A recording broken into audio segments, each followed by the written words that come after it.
Vodacom Group CEO Shameel Joosub joins me now. Shameel, thanks very much indeed for your time. First of all, I mean, look, you've secured spent about just over 5 billion rand on the spectrum, Shameel. It's the radio spectrum frequency. Of course, this is the first phase. But if I ask you, at the bottom of it all, how does a Vodacom client really benefit from what happened with this auction? So, Devan, I think it's a momentous moment for South Africa because it's been 18 years since we last had spectrum. And that's put a lot of pressure on the industry. And so, I think this is big specifically from the perspective that we can now go ahead and, build proper 5G coverage on the one side and, catch up with the world in that respect. But secondly, also to drive down our underlying costs. The spectrum plays a big part of how you deploy. So, faster speeds, more coverage, better prices as we can bring prices down and so on.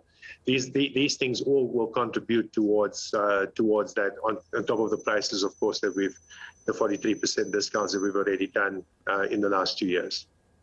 Yeah, and then, like I said, this is the radio spectrum frequency, Shameel. I mean, you still have that issue that has been somewhat unresolved, the issue of releasing that TV analog spectrum. Of course, we're still in court with that as far as Telkom is concerned. I mean, what happens? Is that a barrier in any way for future investments? Is it hanging over this entire process in any way? Because that court issue still has to be resolved, doesn't it?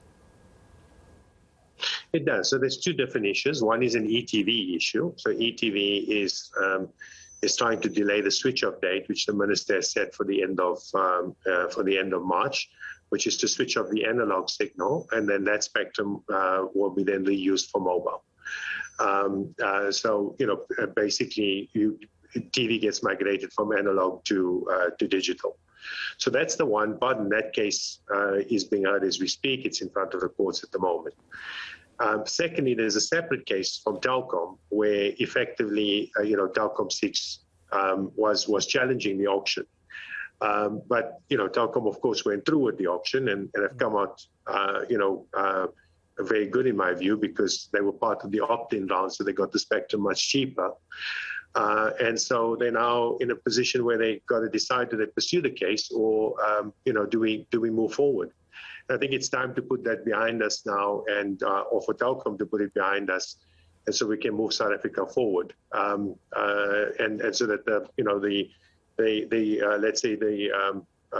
benefits of the auction can now come through and we can finally get moving. And there are tons of benefits if this goes smoothly and progressive as envisioned, isn't it, Shameel? I mean, in practical terms, because I see Vodacom is also involved with education in some schools in rural areas. Now, with this auction taking off and gaining momentum, as you say, just talk to us practically about what happens to some of those communities from Vodacom's perspective. Well, a few things. I mean, firstly, with the right amount of spectrum, you can also cover more. So if you've got more what we call low-band spectrum, which is the 700 or 800, it goes further. So you can basically cover more areas with it, and more rural areas can then be covered with the spectrum. Secondly, you'll start to roll out more 4G and in future 5G to those areas. Then, as we saw with 4G, whole ecosystems basically grew up, where you've seen things like apps becoming more prolific and in a 4G world and so on. In 5G, you'll start to see new businesses, new tech taking advantage of these faster speeds in this technology. And so, I think the technology is still new, but you have to be there. You have to start to grow your ecosystems and so on around it. I think that's going to bring a lot of opportunity as well. And one of the underlying infrastructures that a country needs is the telco infrastructure. Besides power, you also need, and water, you also need, you need telco. And you need proper telco infrastructure. So, I think this goes a long way in being able to bridge the digital divide, so to speak.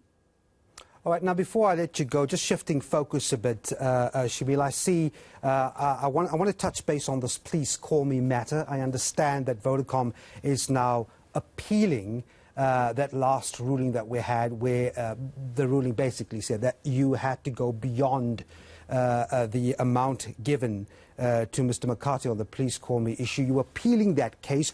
On what grounds are you appealing that, Shameel?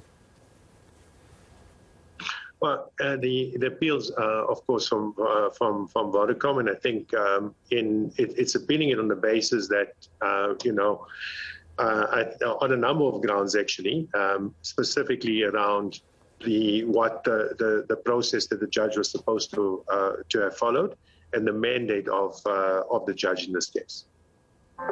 Yeah, if you could just expand on that, because he says that the determination of 47 million rand, you had to go beyond that. So did the judge err? I would imagine that's the fundamental argument that you're having there on that.